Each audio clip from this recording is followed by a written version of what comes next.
ने इंट्रोडक्शन और कुछ बहुत एरिथमेटिक प्रोग्रेशन की बात कर ली थी कि कॉमन टर्म क्या होते हैं, मतलब टर्म क्या होता है, सीक्वेंस क्या होता है, कॉमन डिफरेंस क्या होता है, फर्स्ट टर्म क्या होता है। तो अब हम एक दो क्वेश्चन पिक कर रहे हैं, उनकी हेल्प से हम लोग आगे प्रोसीड करेंगे। ठीक है, तो मैं क्वेश्चन लिख दे रहा हूँ, उसके बाद हम लोग उसको डिस्कस करेंगे। तो हम लोगों ने एक सिंपल सा क्वेश्चन पिक किया है कि write an AP whose first term is 10 and CD का मतलब है कॉमन डिफरेंस इज 3। तो ऐसे बहुत सारे क्वेश्चन होंगे। आपको क्या दिया होगा, फर्स्ट टर्म दिया होगा और कॉमन डिफरेंस दिया होगा।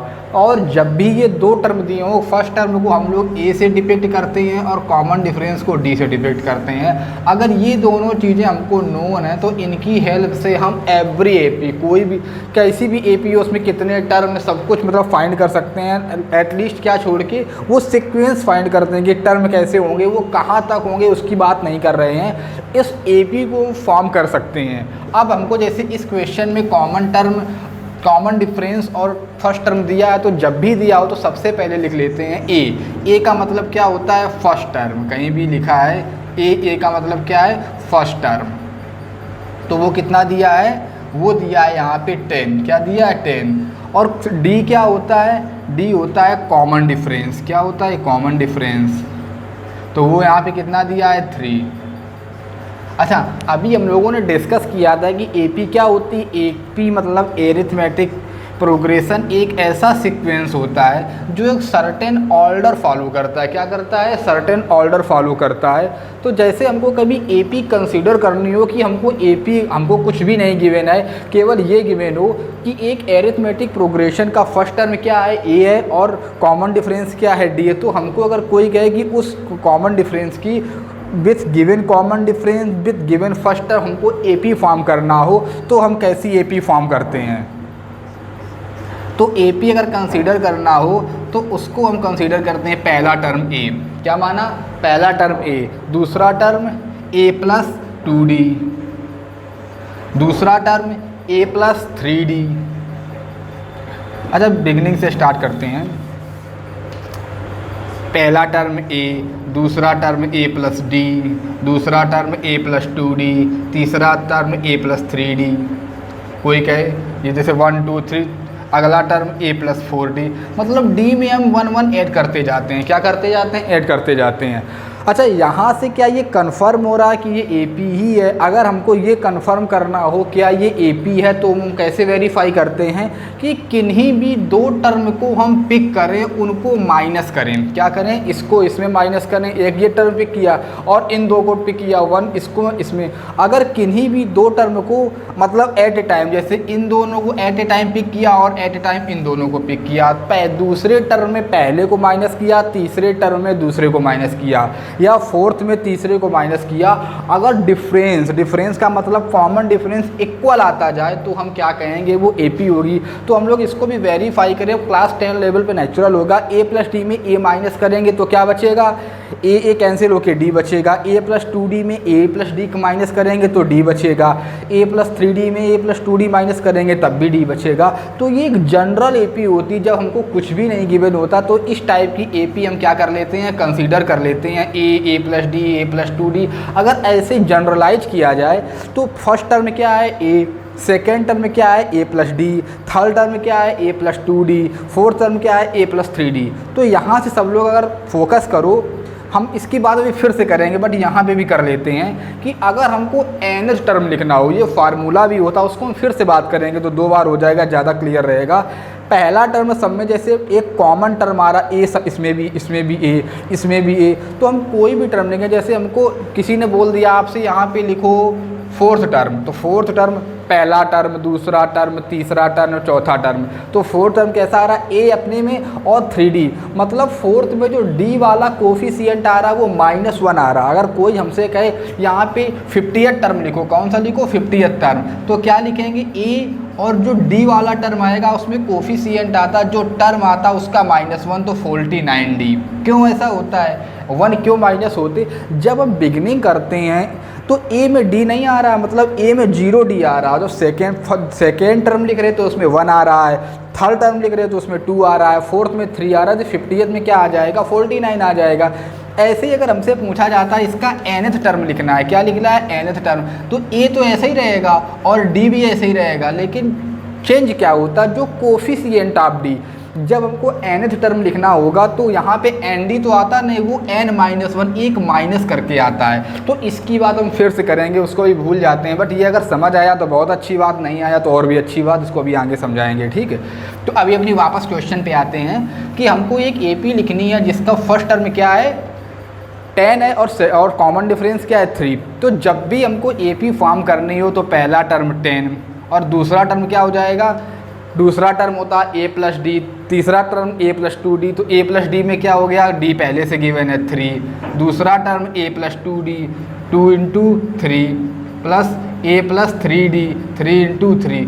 तो ऐसे हम तो सो मैनी टर्म लिख सकते हो, तो एंडलेस होता है। तो यहाँ से अगर हम सिंप्लीफाई करें तो ये 10 हो गया, ये 13 हो गया, ये 16 हो गया, ये 19 हो गया। क्या ये एक AP बन रही है? इसको अगर हम चेक करें, 10 में कितना ऐड किया 3 ऐड किया, 13 में कितना ऐड किया 3 ऐड किया, 16 में कितना ऐड किया 3, मतलब कॉमन डिफरेंस सेम आ रहा। अगर कॉमन डिफरेंस सेम आ रहा तो ये एक AP है जिसका फर्स्ट टर्म 10 है और कॉमन डिफरेंस क्या है 3 है, ठीक है। एक दो क्वेश्चन और करते हैं हम लोग कुछ और टर्म ले रहे हैं। जैसे एक क्वेश्चन दिया है, एक क्वेश्चन है, जैसे हमको इसमें बोला गया है कि हमको फर्स्ट टर्म फाइंड करना है और कॉमन डिफरेंस फाइंड करना है। जैसे टर्म दिए हैं 1/5, दूसरा टर्म है 3/5 और नेक्स्ट टर्म है 5/5 और नेक्स्ट टर्म है 7/5। तो ये कोई एक सीक्वेंस दिया है। सबसे पहले बात की गई, अगर ये कहा गया है दिस इज एन AP, ये क्वेश्चन में ऑलरेडी गिवन है दिस इज एन AP। अगर ये गिवन है तो हमको कभी चेक करने की रिक्वायरमेंट नहीं होती है। अगर क्वेश्चन में एक सीक्वेंस ऑलरेडी गिवन है और उसमें बोला गया जो सीक्वेंस गिवन है वो एरिथमेटिक प्रोग्रेशन को फॉर्म कर रहा है, तो आपसे पूछा जाएगा A एंड D, A का मतलब फर्स्ट टर्म, D का मतलब कॉमन डिफरेंस। तो A यहाँ पे क्या हो जाएगा, जो पहला टर्म होता है उसको A लिख दिया, वो कैसा भी टर्म हो, डेसिमल में हो, फ्रैक्शन में हो, इंटीजर हो, पॉजिटिव इंटीजर हो, नेगेटिव इंटीजर हो, व्हाटएवर टाइप हो, उससे हमको कोई मतलब नहीं। इन केस क्वेश्चन में पहले से गिवन है कि दिस इज एन AP। अब बात आती है कि कॉमन डिफरेंस की।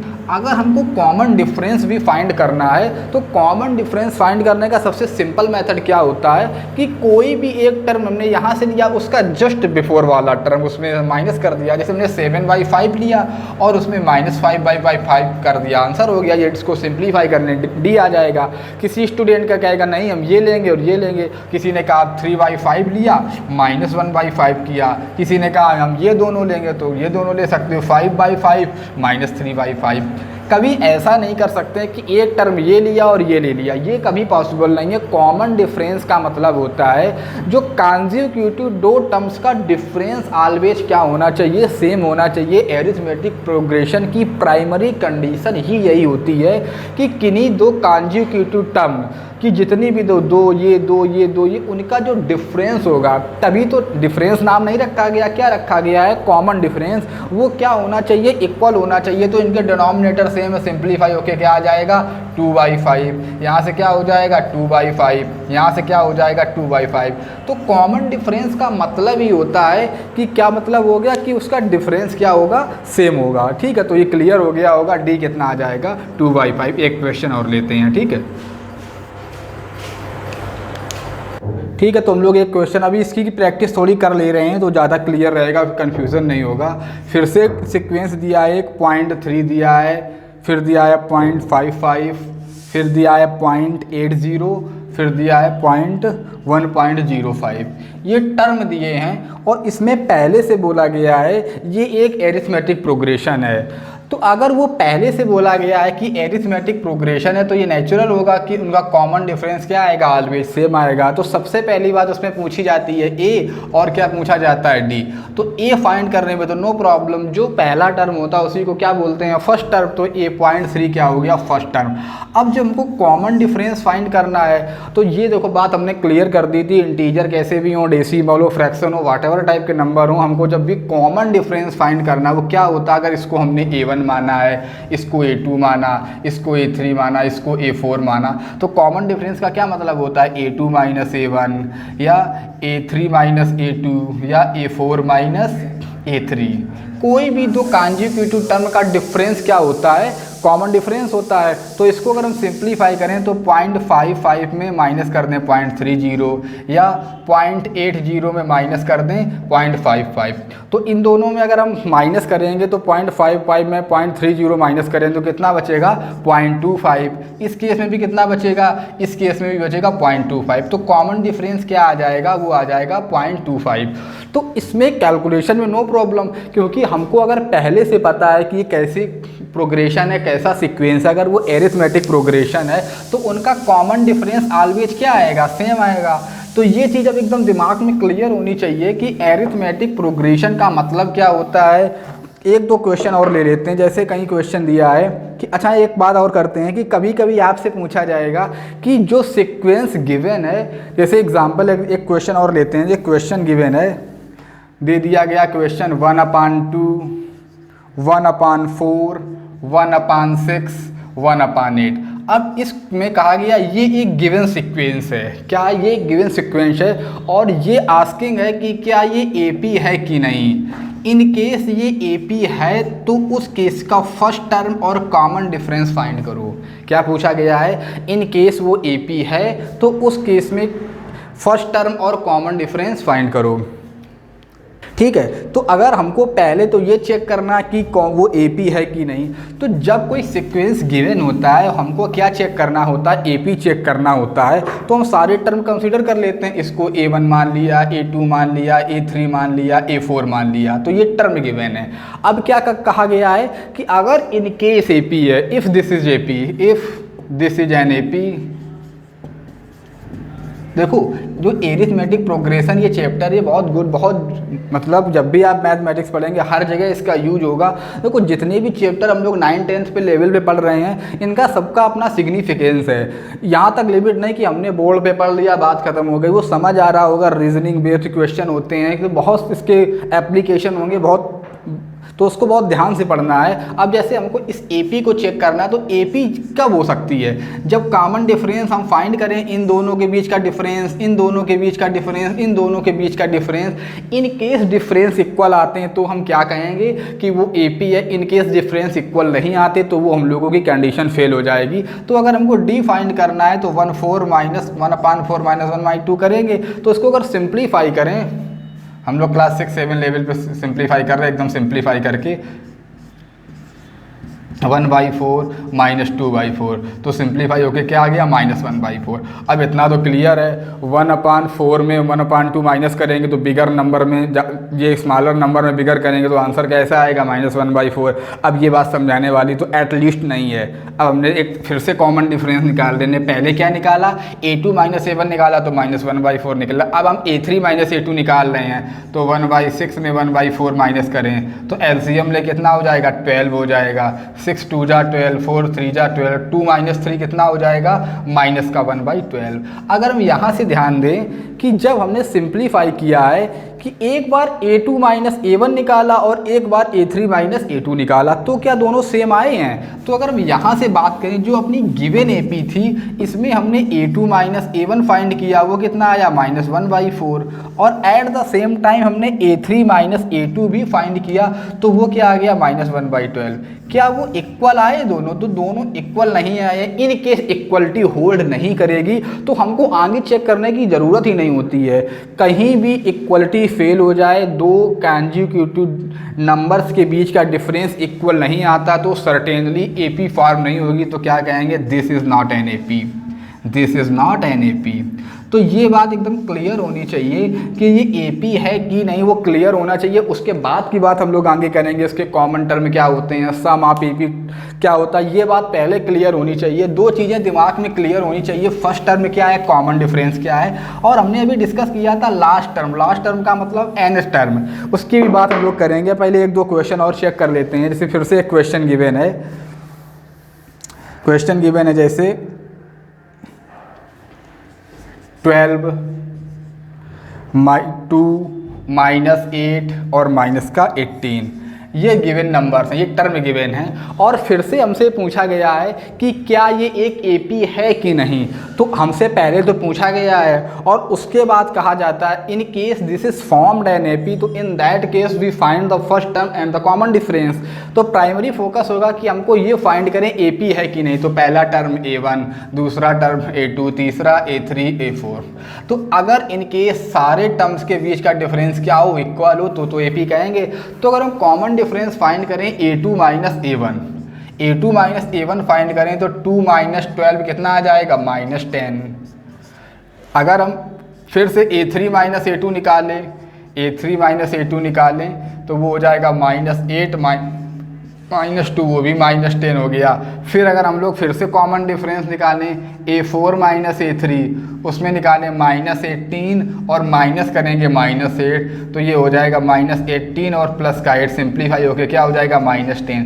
तो यहाँ से अगर हम ऑब्जर्व करें कि जब भी हमने कोई दो कॉन्जिक्यूटिव टर्म को पिक किया है तो उस केस में कॉमन डिफरेंस इक्वल आ रहा है। -10 यहाँ भी फॉर्म हुआ है, -10 यहाँ भी फॉर्म हुआ है, -10 यहाँ भी फॉर्म हुआ है।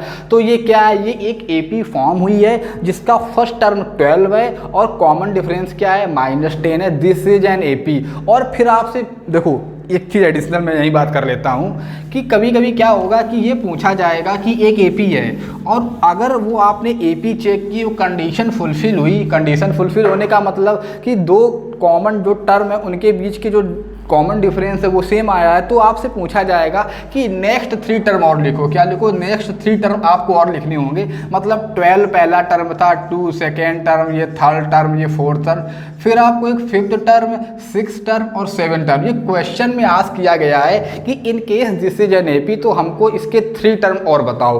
तो वो बिल्कुल सिंपल होता है। इसका फर्स्ट टर्म क्या था, 12, और कॉमन डिफरेंस हमने कितना फाइंड किया है, -10। तो एवरी नंबर, जैसे 12 में हमने -10 ऐड किया तो 2 आया, 2 में -10 ऐड किया, 2 में -10 ऐड किया तो -8 आया, -8 में -10 ऐड किया तो -18 आया।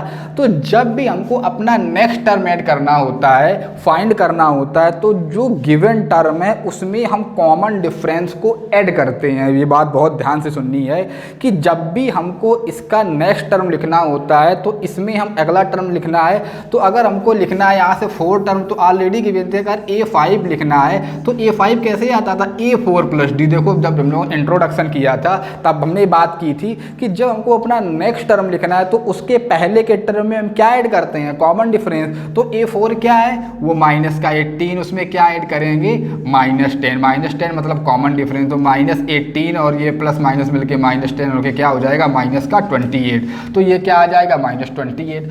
अब जब हमको इसके आगे का टर्म लिखना है तो इस नंबर में क्या ऐड करेंगे, कॉमन डिफरेंस। तो जब A6 हमको फाइंड करना है तो -28 में क्या ऐड करेंगे, -10। तो इसमें ऐड करेंगे तो -38 आ जाएगा। फिर से इसमें -10 ऐड करेंगे तो -48 आ जाएगा। ये एक सीक्वेंस होता है। इन केस एपी है तो हमसे अगर पूछा जाए 58 टर्म लिखो तो वो भी हम लिख देंगे। हमसे जितने भी टर्म कहे जाएंगे हम उतने में लिख सकते हैं, नो प्रॉब्लम। क्यों लिख सकते हैं, क्योंकि हमको फर्स्ट टर्म पता है और क्या पता है, कॉमन डिफरेंस पता है। तो ये बात क्लियर हो गई होगी कि एपी को हम रिकॉग्नाइज कैसे करते हैं, एपी का मीनिंग क्या होता है, सीक्वेंस क्या होता है, हम एपी को वेरीफाई कैसे करते हैं, कॉमन डिफरेंस कैसे फाइंड करते हैं। ठीक है, तो ये क्लियर हो गया होगा। तो इसके बाद हम कुछ क्वेश्चन पे आएंगे अभी।